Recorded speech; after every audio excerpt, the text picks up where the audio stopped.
and welcome to Let's Wander. Today, me and my dad Nick, we are in Felpham. Is it Felpham? Felpham or Felsham? Felpham. On the maps it looks like one of those funny FS's, so Felpham? Well, locals pronounce Felpham.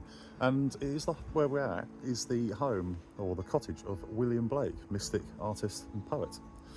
So we're going to look into the history of that. Unfortunately today, when we turned up, they're doing a lot of restoration work, so you can't really see his cottage. But all the other things that we know about in this area, we can now put into this video anyway.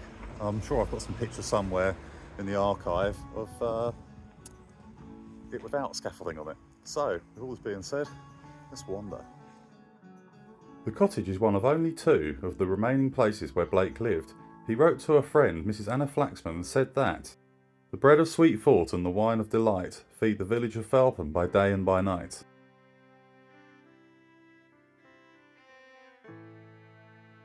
So we're just at the Fox Inn, and this is supposed to be where William Blake was arrested after saying something seditious about the king to one of the soldiers. The other story I've heard is that a soldier was actually sunbathing in his back garden in his chair, and he went out there for a bit of a wobbly and then said something seditious about the king, then got arrested, put in the cells overnight, but then released the next day. It was a private John Schofield who was caught in Blake's garden on a sunny August morning. The two men had an exchange where William is said to have physically escorted John towards the Fox Inn when Blake was accused of having said, "Damn the king, all soldiers are slaves." The famous hymn Jerusalem was written when Blake was living in the cottage. It's considered the unofficial national anthem of England and is said to be inspired by the views from the South Downs National Park. William Blake only stayed 3 years here before tiring of his patron William Haley, who had commissioned Blake to paint a tower house and other projects in the Felpham area.